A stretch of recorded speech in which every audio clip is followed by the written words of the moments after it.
Hi all, ಈ ವಿಡಿಯೋದಲ್ಲಿ LT glow ಕ್ರೀಮ್ನ ಬಗ್ಗೆ ಇನ್ಫಾರ್ಮೇಷನ್ ಕೊಡ್ತಾ ಇದ್ದೀನಿ. ಈ ಕ್ರೀಮ್ ಒಂದು instant glowing and brightening cream ಆಗಿದೆ. ಇದನ್ನು ಏಕೆ ಯೂಸ್ ಮಾಡ್ತಾರೆ ಅಂದರೆ ಸ್ಕಿನ್ ಬ್ರೈಟ್ ಆಗಲು ಬಳಸುತ್ತಾರೆ. ಇದು ನಿಮ್ಮ ಸ್ಕಿನ್ನ ಇನ್ಸ್ಟಂಟ್ ಗ್ಲೋಯಿಂಗ್ ಹಾಗೆ ಬ್ರೈಟ್ ಮಾಡಲು ಸಹಾಯ ಮಾಡುತ್ತದೆ ಮತ್ತು ಇದು ನಿಮ್ಮ ಫೇಸ್ ಮೇಲೆ ಇರುವಂತಹ ಡಲ್ನೆಸ್ನ ಕಡಿಮೆ ಮಾಡುತ್ತದೆ ಮತ್ತು ನಿಮ್ಮ ಸ್ಕಿನ್ ಟೋನ್ ಹಾಗೆ ಅನ್ಇವನ್ ಸ್ಕಿನ್ ಟೋನ್ನ ಇಂಪ್ರೂವ್ಮೆಂಟ್ ಮಾಡುತ್ತದೆ. ನಿಮ್ಮ ಸ್ಕಿನ್ನ ಮಾಯಿಶ್ಚರೈಸರ್ ಮಾಡುತ್ತದೆ, ಪಿಗ್ಮೆಂಟೇಷನ್, ಡಾರ್ಕ್ ಸ್ಪಾಟ್ಸ್, ಡಾರ್ಕ್ ಪ್ಯಾಚಸ್ನ ಕಡಿಮೆ ಮಾಡುತ್ತದೆ, ನಿಮ್ಮ ಸ್ಕಿನ್ನ ಸ್ಮೂತ್ ಮತ್ತು ಸಾಫ್ಟ್ ಮಾಡುತ್ತದೆ, ಹೈಪರ್ ಪಿಗ್ಮೆಂಟೇಷನ್ನ ರೆಡ್ಯೂಸ್ ಮಾಡುತ್ತದೆ, ಡೆಡ್ ಸ್ಕಿನ್ ಸೆಲ್ಸ್ನ ರಿಮೂವ್ ಮಾಡಿ ನ್ಯೂ ಸ್ಕಿನ್ ಸೆಲ್ಸ್ ಡೆವಲಪ್ಮೆಂಟ್ ಮಾಡಲಿಕ್ಕೆ ಈ ಕ್ರೀಮ್ ಸಹಾಯ ಮಾಡುತ್ತದೆ. ಒಟ್ಟಾರೆಯಾಗಿ ಈ ಕ್ರೀಮ್ನ ಬಳಸುವುದರಿಂದ ನಿಮ್ಮ ಫೇಸ್ ಗ್ಲೋ ಆ್ಯಂಡ್ ವೈಟ್ ಆಗುತ್ತದೆ. ಕ್ರೀಮ್ನ ಹೇಗೆ ಯೂಸ್ ಮಾಡಬೇಕಂದ್ರೆ ನಿಮ್ಮ ವಯಸ್ಸಿಗೆ ಅನುಗುಣವಾಗಿ ಡೋಸ್ ಮತ್ತು ಡ್ಯೂರೇಷನ್ನ ನಿಮಗೆ ನಿಮ್ಮ ಡಾಕ್ಟರ್ಸ್ ಅಡ್ವೈಸ್ ಮಾಡುತ್ತಾರೆ. ಹಾಗೆ ಈ ಕ್ರೀಮ್ನ ಡೈಲಿ ನೈಟ್ ಟೈಮ್ ಮಾತ್ರ ಯೂಸ್ ಮಾಡಿ. ಈ ಕ್ರೀಮ್ನ ಯೂಸ್ ಮಾಡುವ ಮೊದಲು ನಿಮ್ಮ ಫೇಸ್ನ ಕ್ಲೀನ್ ಮಾಡಿ. ಅದು ಡ್ರೈ ಆದ ಮೇಲೆ ಈ ಕ್ರೀಮ್ನ ನಿಮ್ಮ ಫೇಸ್ಗೆ ಅಪ್ಲೈ ಮಾಡಿ. ಈ ಕ್ರೀಮ್ ಅಪ್ಲೈ ಮಾಡಿದ ನಂತರ ನಿಮ್ಮ ಫೇಸ್ಗೆ ಮಾಯಿಶ್ಚರೈಸರ್ನ ಹಾಕಿ. ನಂತರ ಮಾರ್ನಿಂಗ್ ಟೈಮ್ ತಪ್ಪದೆ ನಿಮ್ಮ ಫೇಸ್ಗೆ ಸನ್ಸ್ಕ್ರೀನ್ನ ಯೂಸ್ ಮಾಡಿ. ಈ ಕ್ರೀಮ್ನ ನೀವು ನೈಟ್ ಅಪ್ಲೈ ಮಾಡಿದ ನಂತರ ಮಾರ್ನಿಂಗ್ ಟೈಮ್ ಸನ್ಸ್ಕ್ರೀನ್ ಯೂಸ್ ಮಾಡದೇ ಇದ್ದರೆ ನಿಮ್ಮ ಫೇಸ್ ಡ್ಯಾಮೇಜ್ ಆಗುತ್ತದೆ.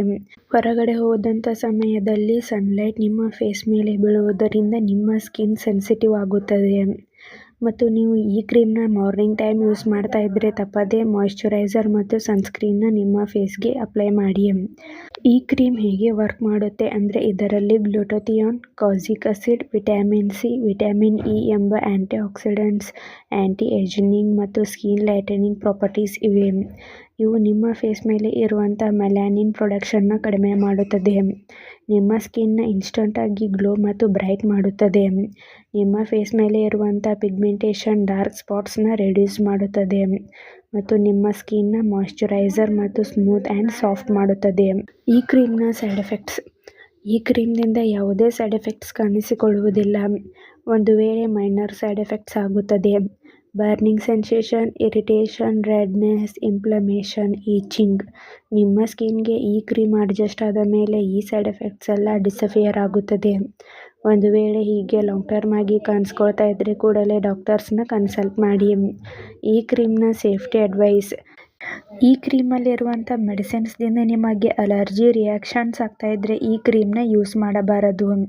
ಈ ಕ್ರೀಮ್ನ ನೀವು ಒಂದು ವೇಳೆ ಮಾರ್ನಿಂಗ್ ಟೈಮ್ ಯೂಸ್ ಮಾಡ್ತಾ ಇದ್ದರೆ ತಪ್ಪದೇ ನಿಮ್ಮ ಫೇಸ್ಗೆ ಸನ್ಸ್ಕ್ರೀನ್ ಮತ್ತು ಮಾಯಿಶ್ಚರೈಸರ್ನ ಅಪ್ಲೈ ಮಾಡಿ ಮತ್ತು ಈ ಕ್ರೀಮ್ನ dark spots, pigmentation, hyperpigmentation, uneven skin tone ಇದ್ದವರು ಮಾತ್ರ ಯೂಸ್ ಮಾಡಿ. ಈ ಪಿಗ್ಮೆಂಟೇಷನ್ ರಿಮೂವ್ ಆದ ನಂತರ ಈ ಕ್ರೀಮ್ನ ಯೂಸ್ ಮಾಡಬಾರದು ಮತ್ತು ಈ ಕ್ರೀಮ್ನ ಯಾವುದೇ ಕಾರಣಕ್ಕೂ ಲಾಂಗ್ ಟರ್ಮ್ ಆಗಿ ಬಳಸಬಾರದು. ಡಾಕ್ಟರ್ಸ್ ಅಡ್ವೈಸ್ ಮಾಡದೇನೆ ನೀವೇ ಸೆಲ್ಫ್ ಮೆಡಿಕೇಷನ್ ಆಗಿ ಕೂಡ ಈ ಕ್ರೀಮ್ನ ಯೂಸ್ ಮಾಡಬಾರದು ಮತ್ತು ಈ ಕ್ರೀಮ್ನ ಬೋತ್ ಮೆನ್ ಆ್ಯಂಡ್ ವುಮೆನ್ ಕೂಡ ಯೂಸ್ ಮಾಡಬಹುದು. ಹಾಗೆ ಆಲ್ ಸ್ಕಿನ್ ಟೈಪ್ದವ್ರಿಗೂ ಕೂಡ ಈ ಕ್ರೀಮ್ ಸೂಟ್ ಆಗುತ್ತದೆ. ಬೇರೆ ಇನ್ಫೆಕ್ಷನ್ ಆಗಿರುವಂತಹ ಜಾಗಗಳಲ್ಲಿ ಈ ಕ್ರೀಮ್ನ ಅಪ್ಲೈ ಮಾಡಬಾರದು. Open wounds, broken area, cut ಆಗಿರುವಂತಹ ಜಾಗಗಳಲ್ಲಿ ಈ ಕ್ರೀಮ್ನ ಅಪ್ಲೈ ಮಾಡಬಾರದು ಮತ್ತು ಈ ಕ್ರೀಮ್ನ ಚಿಕ್ಕ ಮಕ್ಕಳಿಗೆ ಬಳಸಬಾರದು ಮತ್ತು ಈ ಕ್ರೀಮ್ನ ಪ್ರೆಗ್ನೆನ್ಸಿ ಪ್ಲಾನಿಂಗ್ ಮತ್ತು ಬ್ರೀಸ್ಟ್ ಫೀಡಿಂಗ್ ವುಮೆನ್ಸ್ ಕೂಡ ಯೂಸ್ ಮಾಡಬಾರದು. ಡಾಕ್ಟರ್ಸ್ ಅಡ್ವೈಸ್ ಮಾಡಿದರೆ ಮಾತ್ರ ಯೂಸ್ ಮಾಡಿ. ನೀವೇ ಸೆಲ್ಫ್ ಮೆಡಿಕೇಷನ್ ಆಗಿ ಹಾಗೂ ಲಾಂಗ್ ಟರ್ಮ್ ಆಗಿ ಬಳಸಬಾರದು ಮತ್ತು ಯಾವುದೇ ಮೆಡಿಸಿನ್ ತೆಗೆದುಕೊಳ್ಳುವ ಮೊದಲು ಡಾಕ್ಟರ್ಸ್ನ ಕನ್ಸಲ್ಟ್ ಮಾಡಿ. ಈ ವಿಡಿಯೋ ನಿಮಗೆ ಇಷ್ಟ ಆಗಿದ್ರೆ ಲೈಕ್ ಮಾಡಿ, ಕಮೆಂಟ್ ಮಾಡಿ, ಶೇರ್ ಮಾಡಿ.